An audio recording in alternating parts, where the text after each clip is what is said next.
नमस्कार मित्रांनो, तुमच्यासाठी मी खास घेऊन आलेलो आहे परीक्षेवर लागण्यासाठी एकमेव पर्याय म्हणजेच भूमिती. आणि भूमितीमध्ये बघणार आहोत आपण आयत.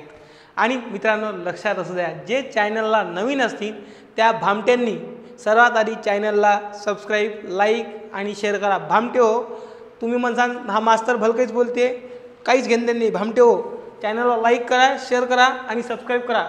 तर आणि हे तुमच्यासाठी कशाचा फायद्याचं आहे? येणाऱ्या आगामी आरोग्यसेवक कोणताही परीक्षा म्हणजे सरळ सेवेच्या परीक्षेला भूमिती हे फार महत्त्वाचं आहे. जसं पोलीस भरती, SSCGD, RPF, रेल्वे, NTPC सर्वांना महत्त्वाचा टॉपिक. म्हणजे बाकी टॉपिक सर्वजण करतात पण याला भेटतात, बरोबर आहे ना?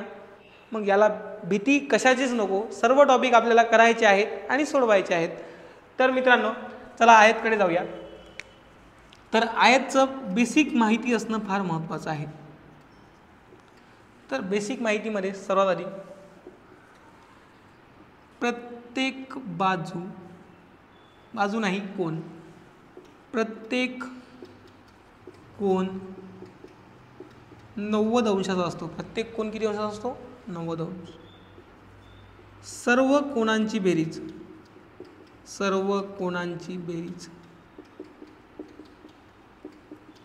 360 अंश असते. किती असते?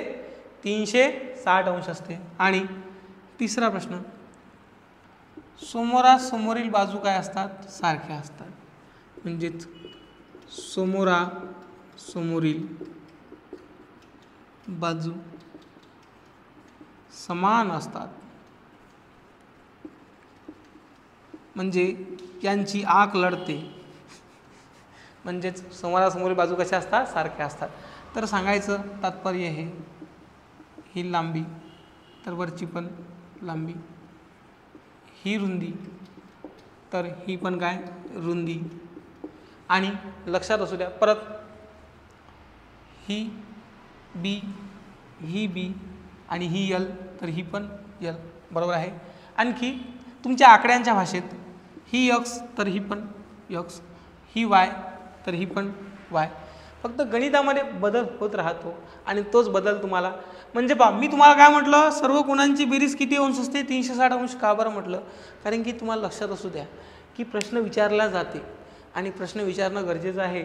तर विचारल्या जाते प्रत्येक कोण 90 अंशाचा असतो. म्हणजे आयताबाबतीत काय सत्य नाही, काय असत्य आहे किंवा सत्य आहे हे फार महत्त्वाचे आहे. आणि ऑनलाईनच्या पेपरला तर खास करून विचारले जाते, प्रश्न फिरून विचारले जाते. म्हणून तुमचा माइंड जागेवर असणं गरजेचं आहे. म्हणजेच बेसिकमध्ये प्रत्येक कोन 90 अंशाचा असतो. सर्व कोणांची बेरीज 360 अंश असते. समोरासमोरील बाजू समान असतात. तर चला काही बेसिक सूत्रामध्ये जाऊया. आयताची सूत्र बघूया. तर सर्वात पहिलं सूत्र क्षेत्रफळ, नंतर परिमिती आणि नंतर कर्ण. तर क्षेत्रफळाचं सूत्र आहे लांबी गुणेला रुंदी, किंवा पुस्तकामध्ये बघता तुम्ही L गुणेला B किंवा फक्त LB असते, बरोबर आहे ना? नवीन काहीच नसते. तुमचे सर्व माइंड मी वाचून ठेवलेले आहे, फक्त तुम्हाला लक्षात असू द्या. म्हणजे तुम्ही गाणं ऐकलं, किताबें बहुत सी पढ़ी होंगे तुमने मगर कोई चेहरा पड़ा है क्या? तो बहुत से चेहरे मैंने पढ़े हैं. तर परिमितीमध्ये पहा, सर्व बाजूंची बेरीज. आता बघा, आता सूत्र आहे 2 ब्रॅकेटमध्ये L + B. तर आता हे सूत्र कसं आलं बघूया. सर्व बाजूंची बेरीज आहे ना, तर बघा L + L + B + B, बरोबर आहे ना? L + L 2L, B + B 2B, common किती निघाला? 2, म्हणून L + B. सूत्र कसं तयार झालं आलं का लक्षात? म्हणजे पहा, सूत्र लक्षात असू द्या, कशाचीही परिमिती काढताना सर्व बाजूंची बेरीजच असते, फक्त भाषा बदलते, सूत्र नवीन तयार होते. आणि कर्ण बघा, कर्णित L वर्ग + B वर्ग. तर भूमितीमध्ये सर्वात महत्त्वाचं आहे सूत्र लक्षात असणे. आणि हे सूत्र तुम्हाला लिहायचे आहे, बरोबर आहे ना? तिच्यासोबत काय बोलायचं जसं तुम्हाला आठवण करावं लागते तसं सूत्राला तुम्ही लिहून ठेवा डोळ्यासमोर. म्हणजे जसं ती तुम्हाला डोळ्यासमोर पाहिजे तशी ही सूत्र पण डोळ्यासमोर असणे फार महत्त्वाचे आहे. कारण की डोळ्यासमोर असल्याशिवाय समजत नाही. मित्रांनो माईक चेक केला चालू आहे का? कारण की कसं आहे, तुम्हाला फक्त वाटते सोपं की सर शिकवत आहे, पण आम्हाला सर्व गोष्टीकडे लक्ष देणं गरजेचं आहे. तर आता प्रश्नाकडे जाऊया. तर प्रश्नाकडे जाताना सूत्र फार सोपेच असतात, फक्त आपल्याला बुद्धी लावणं गरजेचं आहे. आता बघा, भाग 1 आणि त्यामध्ये टाईप नंबर 1. तर टाईप नंबर 1 मध्ये बघा, एका आयताची लांबी व रुंदी अनुक्रमे 8 मीटर व 6 मीटर आहे. तर आता पहा, प्रश्न काय काय विचारला जाऊ शकते. डायरेक्ट प्रश्नाकडे जाऊया, प्रश्नाला फिरत नेऊया आणि प्रश्न सॉल्व करत जाऊया, म्हणजे जास्त तुमचा वेळ जायला नको. पहिला प्रश्न तुम्हाला विचारला जाऊ शकते, क्षेत्रफळ किती. दुसरा प्रश्न,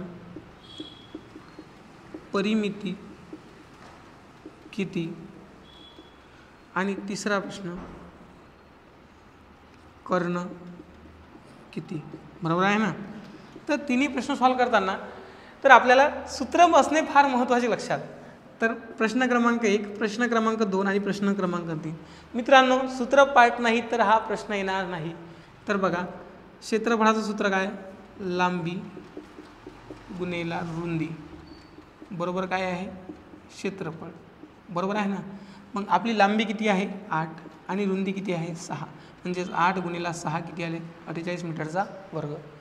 पहा, जर सूत्रामध्ये फक्त लक्षात असू द्या, तुम्हाला हातचे मार्क आहे, जसा तुम्ही गणितामध्ये हातचा देता तसे हे हातचे मार्क आहेत. फक्त प्रश्नाचं सूत्र पाठ असणं गरजेचं आहे. बरोबर आहे ना. जसं तिची बर्थ डेट किंवा तिचा जन्मदिवस तुम्ही लक्षात ठेवता, तसंच हे सूत्र आहे. फक्त लक्षात असू द्या, एकच वेळा लक्षात असू द्या. तिचा जन्मदिवस आठवून ठेवल्याने काहीच भेटणार नाही, पण सूत्र आठवून ठेवल्याने नोकरी भेटणार आहे. तर परत आता काय म्हटलेलं आहे, परिमिती. परिमिती सूत्र काय, 2L अधिक B बरोबर परिमिती. बरोबर आहे ना मित्रांनो, सूत्र हेच आहे ना. तर 2, लांबी किती आहे 8 अधिक रुंदी 6, म्हणजेच 8 अधिक 6 14, 2 गुणेला 14 म्हणजे चालले उत्तर किती आहे 28. परत कर्ण विचारलेलं आहे. तर कर्णाचं सूत्र काय आहे, ट्रकमध्ये L वर्ग अधिक B वर्ग. तर 8चा वर्ग अधिक 6चा वर्ग, 8चा वर्ग 64 आणि 6चा 36, म्हणजेच 64 अधिक 36 100, ताल्ले उत्तर किती असेल 10. म्हणजे बघा, फक्त प्रश्न लक्षात ठेवणे गरजेचे आहे. नवीन काहीच नसते मित्रांनो प्रश्नामध्ये. फक्त तुमचं एकच ध्येय असायला हवं की प्रश्न कसे तयार होतात आणि काय होतात. त्या प्रश्नामुळेच तुमची सर्व बुद्धी जागेवर येते मित्रांनो. तर चला आता प्रश्न क्रमांक 2 कडे जाऊया. त्याआधी तुम्ही याचा स्क्रीनशॉट काढून घ्या. स्क्रीनशॉट काढायला वेळ आहे ना, तर काढा. काही लोकांना स्क्रीनशॉट काढायची खूप सवय असते. तो लागला त्याचा स्क्रीनशॉट, तिनं काय केलं त्याचा स्क्रीनशॉट, तिनं शेण खाल्लं त्याचा स्क्रीनशॉट, त्यानं शेण खाल्लं त्याचा स्क्रीनशॉट. काही जणांकडे खूप स्क्रीनशॉट आहेत. तर चला प्रश्न क्रमांक 2 कडे जाऊया. एका आयताची लांबी व रुंदी अनुक्रमे 12 मीटर व 5 मीटर आहे. तर त्याचे क्षेत्रफळ किती, परिमिती किती आणि कर्ण किती. तर पहिला प्रश्न क्षेत्रफळ, दुसरा विचारलेला आहे परिमिती आणि तिसरा विचारलेला आहे कर्ण. तर आता क्षेत्रफळाचं सूत्र काय आहे, L गुणेला B म्हणजेच 12 गुणेला 5, आलेले उत्तर किती आहे 60 मीटरचा वर्ग. परत परिमिती सूत्र काय, 2L अधिक B, 2 ब्रॅकेटमध्ये लांबी 12 अधिक 5 17, म्हणजेच 2 गुणेला 17, आलेले उत्तर किती असेल 34. आणि कर्णाचा फॉर्म्युला आहे L वर्ग अधिक B वर्ग. तर मला सांगा, 12चा वर्ग प्लस 5चा वर्ग म्हणजेच 12चा वर्ग 144 अधिक 25, म्हणजेच कर्णित 169, म्हणजे आलेले उत्तर किती आहे 13. म्हणजे बघा, प्रश्न लक्षात ठेवा फक्त, बाकी नवीन काहीच नाही. याच्यामध्ये बघा, तुमचे एका प्रश्नामुळे 3 ते 4 प्रश्न क्लिअर होत आहेत. म्हणून प्रश्न पूर्णपणे बघा, तुम्हाला सर्व प्रश्नांचा हल इथेच भेटणार आहे.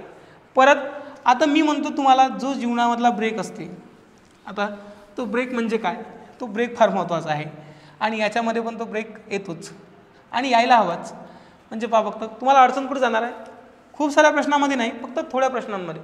एका आयताची लांबी व रुंदी अनुक्रमे 10 मीटर व 8 मीटर आहे, तर क्षेत्रफळ किती, परिमिती किती आणि कर्ण किती. तर बघा आपल्याला प्रश्न आहे, पहिला प्रश्न विचारलेला आहे क्षेत्रफळ किती, दुसरा प्रश्न विचारलेला आहे परिमिती किती आणि तिसरा प्रश्न आहे कर्ण, जिथं तुम्हाला हॉर्न मारायची गरज पडणार आहे आणि हॉर्न मारायची गरज पडायला हवीच, त्यामुळे सर्व गोष्टी क्लिअर होतात. तर चला, क्षेत्रफळ लांबी गुणेला रुंदी म्हणजे एल गुणेला बी म्हणजेच 10 गुणेला 8, आलेले उत्तर किती आहे 80 मीटरचा वर्ग. परत परिमिती 2 ब्रॅकेटमध्ये एल प्लस बी म्हणजेच 2 ब्रॅकेटमध्ये 10 अधिक 8 म्हणजेच 2 गुणेला 18, आलेलं उत्तर किती असेल 36. परत प्रश्न क्रमांक 3 कडे कर्ण विचारलेले आहे, एल वर्ग अधिक बी वर्ग म्हणजेच 10चा वर्ग अधिक 8चा वर्ग, 10चा वर्ग 100 अधिक 8चा वर्ग 64. आता मला सांगा कर्णीत 164 बेरीज आलेली आहे, हा कशाचा वर्ग नाही आहे, मग मला सांगा याचं काहीतरी करू शकतो की नाही. मग काहीतरी म्हणजे काय, 164ची फोड करू शकतो. सरळ तरी 164ची फोड 4 गुणेला 41 बरोबर आहे.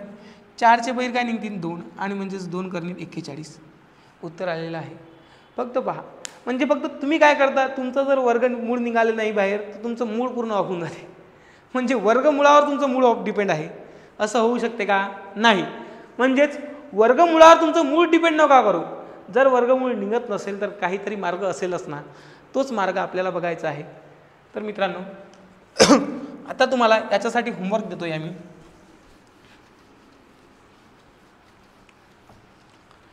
तर होमवर्कमध्ये बघा, होमवर्कमध्ये शॉर्टकटच देणार आहोत आणि प्रत्येकासाठी 3 प्रश्न आहेत. तर बघा प्रश्न क्रमांक 1, प्रश्न क्रमांक 2, प्रश्न क्रमांक 3, प्रश्न क्रमांक 4, प्रश्न क्रमांक 5. लांबी आणि रुंदी. तर लांबी 15 आणि रुंदी 20, लांबी 21 रुंदी 28, लांबी 40 रुंदी 30. तर मित्रांनो आता थोडे प्रश्न कन्फ्युजन पण देणार आहोत. लांबी 15 रुंदी 3, लांबी 24 रुंदी 8 मीटर. तर या 5ही प्रश्नाचे उत्तर तुम्हाला सांगायचे आहे आणि कोणत्या प्रश्नाच्या उत्तरामध्ये जर अडचण असेल तर हा माझा नंबर आहे 91 30 84 98 77. या नंबरवर मला शांततेत कळवा आणि गडबड नका करू. म्हणजे गडबड अजिबात नको. या प्रश्न म्हणजे तुम्हाला जर कोणत्या प्रश्नामध्ये अडचण असेल तर मला तुम्ही मेसेज करू शकता, म्हणजे गडबड अजिबात नको. तर चला टाईप नंबर 2 कडे जाऊया. टाईप नंबर किती 2 कडे. टाईप नंबर 2 मध्ये पहिला प्रश्न बघा, एका आयताचे क्षेत्रफळ 96 मीटर वर्ग आहे व त्याची लांबी 12 मीटर आहे, तर रुंदी किती. परत एका आयताचे क्षेत्रफळ 96 मीटरचा वर्ग आहे व त्याची लांबी 12 मीटर आहे, तर त्याची रुंदी किती. बघा मित्रांनो प्रश्न फार सोपा आहे. आपल्याला काय क्षेत्रफळ दिलेलं आहे, मला सांगा क्षेत्रफळ बरोबर लांबी गुणिला काय असेल रुंदी. अरे बाबा मला माहीत आहे तुमच्या चेहऱ्यावर दलिंदरी दिसत आहे, सर लांबी रुंदी नका लिहू, एल गुणिला बी ली बाबा, काही अडचण नाही आहे. मला सांगा क्षेत्रफळ किती आहे 96, ज्याच्या घरातलं लेकरू त्याच्या घरात बरं. लांबी 12 आणि रुंदी काढायची आहे, बी बरोबर आहे, म्हणजेच 96 भागिले 12 बरोबर बी. 12 आठी 96 म्हणजे रुंदी किती आली आपली 8 मीटर. झाला प्रश्न सॉल्व. म्हणजे प्रश्न काहीच नसतो, हवा का झोका असतो जो तुम्हाला समजायला थोडा वेळ लागतो. बरोबर आहे ना. तर चला प्रश्न क्रमांक 2 कडे जाऊया. प्रश्न क्रमांक किती 2कडे. आता प्रश्न क्रमांक 2कडे जाताना एका आयताचे क्षेत्रफळ 120 मीटर वर्ग आहे व त्याची लांबी 10 मीटर आहे, तर रुंदी किती? परत लांबी गुणेला रुंदी बरोबर किती आहे? 120 मीटर वर्ग दिलेला आहे. तर बघा लांबी 10, रुंदी काढायची आहे b आणि 120, तर b बरोबर 120 भागिले 10 म्हणजे झालेले उत्तर किती आहे? 12 मीटर. प्रश्न काहीच नवीन नाही, फक्त प्रश्न सोडवायचा आहे. आता तुम्ही मला माहीत आहे सर कुबेरचा खजाना घेत नाही तुम्ही, अरे भामट्या घेतो, फक्त थोडा मनाला धीर ठेव. आता बघा चला कुबेर खजानाकडे जाऊया. तर बघा एका आयताचे क्षेत्रफळ 60 मीटर वर्ग आहे व त्याची लांबी 12 मीटर आहे, तर रुंदी किती? हा पहिला प्रश्न म्हणजे आपल्याला विचारलेला आहे, रुंदी किती. दुसरा प्रश्न परिमिती किती. आता काही भामट्यांचं म्हणणं आहे सर क्षेत्रफळ कोण नाही विचारेल, कारण की क्षेत्रफळ ऑलरेडी दिलेलं आहे. परत प्रश्न क्रमांक 3 कर्ण किती. आता तिन्ही प्रश्न आपल्याला सॉल्व करायचे आहे. तिन्ही प्रश्न सॉल्व करताना फक्त एकच लक्ष असू द्या, आपला पक्ष गणिताकडे आणि गणितामध्ये भूमितीकडे लक्ष, तिच्याकडे लक्ष नाही, कशाकडे? भूमितीकडे. तर आता बघा आपल्याला क्षेत्रफळ दिलेलं आहे, मला सांगा क्षेत्रफळ यल गुणेला बी बरोबर किती दिलेलं आहे? 60. यल आहे 12, बी बरोबर 60, तर बी बरोबर 60 भागिले 12 म्हणजे आपले आलेले उत्तर किती आहे? 5. रुंदी 5 आली का? हो. आता आपल्याला विचारलेली आहे परिमिती, म्हणजे परिमितीचा फॉर्म्युला आहे 2 ब्रॅकेटमध्ये यल प्लस बी. आता 2 ब्रॅकेटमध्ये लांबी 12 आणि रुंदी किती आलेली आहे? 5. भामटे हो, 2 गुणेला 12 अधिक 5 17 म्हणजे 17 दुनी किती? 34. प्रश्न क्रमांक 2चे उत्तर किती आलेले आहे? 34. प्रश्न क्रमांक 3कडे जाऊया. कर्ण विचारलेला आहे. कर्णाचं सूत्र किती आहे? कर्णित यल वर्ग अधिक बी वर्ग. मग मला सांगा 12चा वर्ग अधिक 5चा वर्ग, 12चा वर्ग 144 अधिक 25 म्हणजेच कर्णित 169 म्हणजे आलेले उत्तर किती असेल? 13. तर मित्रांनो तुम्हा सर्वांचे धन्यवाद आणि असेच व्हिडिओ बघत राहा. तुम्हाला सर्व भाग याचे मिळणार आहेत. फक्त चॅनलला लाईक, शेअर आणि सबस्क्राईब करा. भामटे हो. चला धन्यवाद.